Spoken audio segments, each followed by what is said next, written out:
नमस्कार, आदाब, सत श्री अकाल। आज मैं आपको सुनाने जा रहा हूँ मुंशी प्रेमचंद जी लिखित कहानी बाबाजी का भोग। रामधन अहीर के द्वार पर एक साधु आकर बोला, बच्चा तेरा कल्याण हो, कुछ साधु पर श्रद्धा कर। रामधन ने जाकर स्त्री से कहा, साधु द्वार पर आए हैं, उन्हें कुछ दे दे। स्त्री बर्तन मांज रही थी और इस घोर चिंता में मग्न थी कि आज भोजन क्या बनेगा। घर में अनाज का एक दाना भी न था। चैत का महीना था, किंतु यहाँ दोपहर ही को अंधकार छा गया था। उपज सारी की सारी खलिहान से उठ गई। आधी महाजन ने ले ली, आधी जमींदार के प्यादों ने वसूल की। भूसा बेचा तो बैल के व्यापारी से गला छूटा, बस थोड़ी सी गांठ अपने हिस्से में आई। उसी को पीट पीट कर एक मन भर दाना निकाला था। किसी तरह चैत का महीना पार हुआ। अब आगे क्या होगा? क्या बैल खाएंगे, क्या घर के प्राणी खाएंगे, यह ईश्वर ही जाने। पर द्वार पर साधु आ गया है, उसे निराश कैसे लौटाएं, अपने दिल में क्या कहेगा। स्त्री ने कहा, क्या दे दूं, कुछ तो रहा नहीं। रामधन जा, देख तो मटके में कुछ आटा वाटा मिल जाए तो ले आ।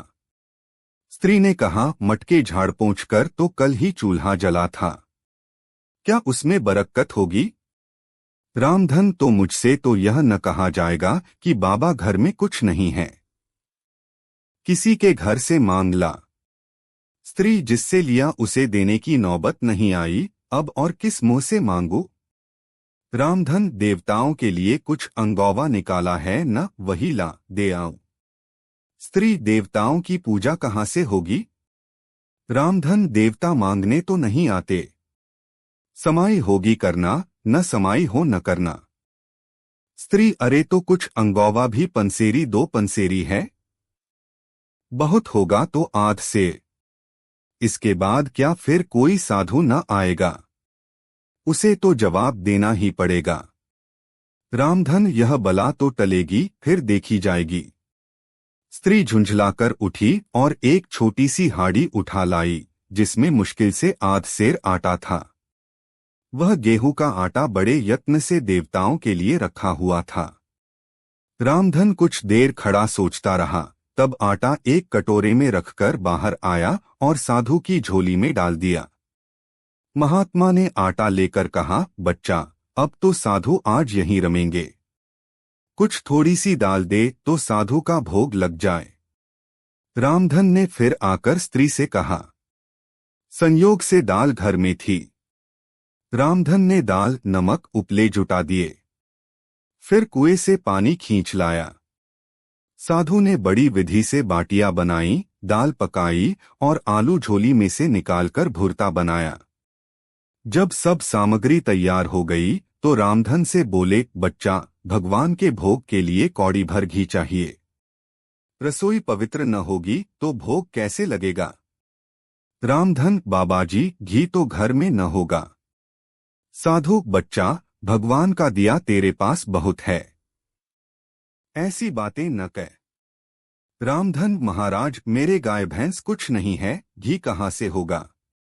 साधु, बच्चा, भगवान के भंडार में सब कुछ है, जाकर मालकिन से कहो तो।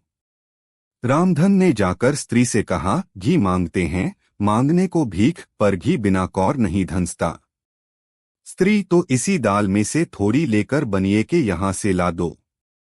जब सब किया है तो इतने के लिए उन्हें क्यों नाराज करते हो। घी आ गया। साधु जी ने ठाकुर जी की पिंडी निकाली, घंटी बजाई और भोग लगाने बैठे। खूब तन कर खाया, फिर पेट पर हाथ फेरते हुए द्वार पर लेट गए। थाली, बटली और कलछुली रामधन घर में मांजने के लिए उठा ले गया। उस रात रामधन के घर चूल्हा नहीं जला, खाली दाल पकाकर ही पी ली। रामधन लेटा तो सोच रहा था, मुझसे तो यही अच्छे।